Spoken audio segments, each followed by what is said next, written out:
was an idiot, moronic, and stupid for believing in God that he created this world, because it took way too much faith to believe in a process like that, while he believed in what he called the science of evolution. Well, let's go ahead and let's do this. Dear Mr. Atheist, first of all, let me correct you, because evolution is not a science, never has, and never will be. Why? Because it cannot fit within the parameters and parentheses of science for one simple reason. It was never observed.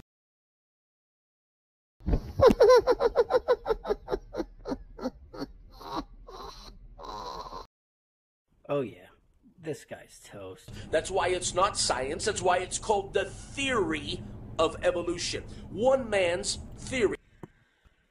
Okay, I see the problem. I didn't get your name, so I'm just going to call you Mr. Red Hat.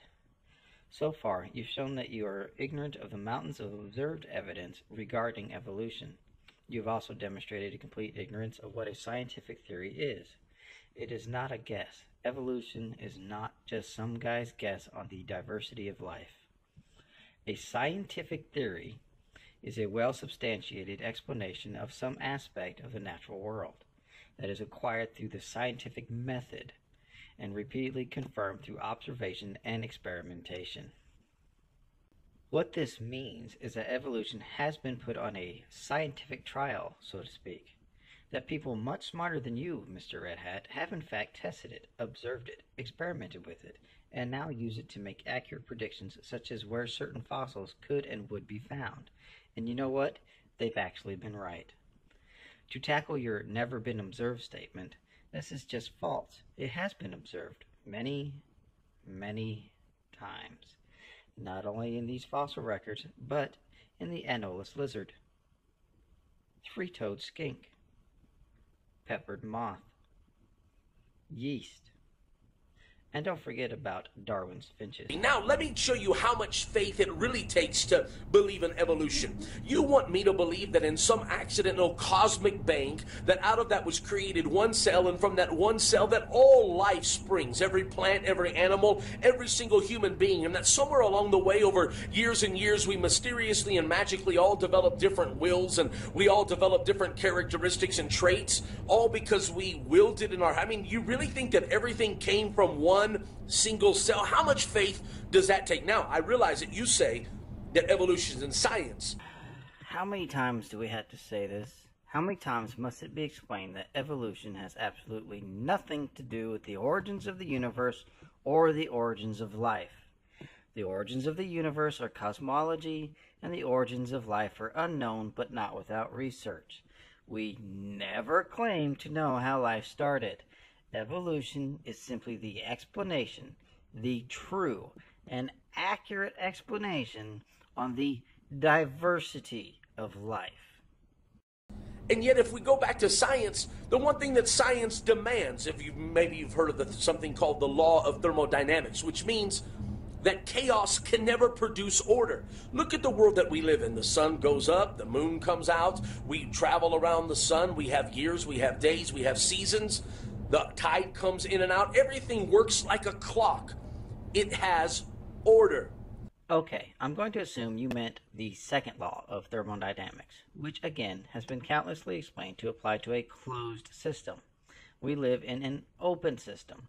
This thermodynamics argument is getting old. It means nothing and gets you nowhere because you don't bother to know what you're talking about. And if you're dumb enough to think there is order to the world, let alone the universe, well... And yet, you cannot argue that a world that has order came out of an accident because it defies the very logic and laws of science. Okay, you're getting off topic. Why are you talking about this supposed order to the universe? You see a pattern to things, like planets obeying the laws of physics, and call it order, and somehow think this disproves evolution? You see, you think it takes a lot of faith for me to believe in a God that created this world, a God that created order. Yes. Yes, I do. And yet, what if I were to tell you that somewhere in Oklahoma, a tornado rolls through a junkyard full of a bunch of old cars, and somewhere on the other side of that tornado, out of that junk pile, it magically produces a perfectly red, shiny, working Lamborghini. You would tell me I was nuts. You would tell me that I had lost it. You would probably try to admit me into the psychiatric ward. Why? Because that is absolutely stupid. You're right. That is stupid. It has nothing to do with anything. However, I would ask for evidence. I would not believe you based on your claim. I would say, prove it. I would say, this is an exceptional claim. I hope that if you want me to believe it, that you have some kind of evidence to back that claim. You know, like I do with your whole God the Creator claim. I mean, how much faith would it really take to believe something as idiotic as that? And yet that's exactly what science believes. Science believes that in this accident came this perfectly working earth with human life and with people and animals and plants and seasons and days and hours and rotates. I mean, the atmosphere, everything in earth was created perfectly. Wait a second. I thought your problem was with evolution. You were trying and failing to use science to say evolution is false. But now you have a problem with science in general? You've really strayed off topic here. But I still think that an omnipresent, omnipotent creator being made everything, the entire galaxy, just to house a single planet for which it could place life so that that life can worship it without providing any evidence that it even exists requires a heck of a lot more faith than the research and evidence-based claims of the sciences. And I'm telling you, that could never happen through an accident. It had to be by intelligent design. So, dear Mr. Atheist, who really has to have a lot of faith today to believe in their theory? You do. Most definitely you. I believe in God because I've experienced Him, I've felt Him, but most of all, while driving through Yellowstone and Montana and so many of these natural reserves this week and looking at animals and looking at life, I don't know. I just can't look at all of that creation and say that it was an accident. Well, if you actually stop calling it creation and start calling it life and then study the sciences to try to figure out how that life got to be the way it is, you might understand what evolution actually has to say. I have to say that creation has a creator. And one final thought. Well, the word universe, you believe in a Big Bang, but when I look at the word universe, it means una, which is one or singular. That's Latin, universe. Verse means a spoken statement. So universe is one single spoken statement. Wait a second. You can't start with Latin and then switch to English. You are right. Una means one, but it's actually uni.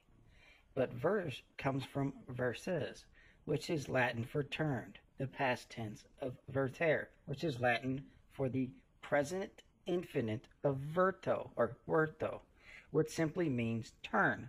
So, universe would be one infinite turn. I dare you to read Genesis 1. I dare you to read The Hobbit. And in the beginning, God said, let there be. All God had to do was speak one single spoken statement and boom. And all you had to do was read one single written book authored by sheep herders thousands of years ago, and you knew the origins of the entire universe. Wow, I wish I had known this before starting my personal studies of the sciences. The universe. God bless. I dare you, if you believe in God, if you believe that all of this stuff is nonsense and you have enough faith to stand up and say, I still believe in creationism, I still believe in a God that reigns above all, then I ask you to take a moment and click share. Click share below or on the side of this video. And if you're not my friend already on Facebook, click my name at the top of this video and let's be friends. But guys, it's time for us to stand up, get loud, and get proud. Why do we let evolutionary quote-unquote science work its way into middle schools and preschools and colleges and universities around the world? Because they are actually tested and evidence-based facts of the world. They are science. They explain how the world works. Oh, and have provided the technology you are using to film your incoherent ramblings and drive yourself to wherever you are going, hopefully a library, without paying attention to the road for some reason. That's nonsense. It takes too much faith to believe that junk. And yet, I say it's time for us to begin to believe in intelligent design, believe in God. As always, like and comment below. I want to hear your thoughts on this. God bless. Have a very, very beautiful day. Okay, listen up, asshole. I shared your video in my own special way, and I played nice throughout my counterpoints. But let me make this very clear. I am glad that my kid's school curriculum is not dictated by morons like you, morons who would dismiss hundreds of years of scientific learning and knowledge in favor of some fictional account of the origins of the universe that has absolutely no practical use or function in modern society. And you better be glad too, because if the schools were teaching what you wanted, then we'd be living in the fucking dark ages.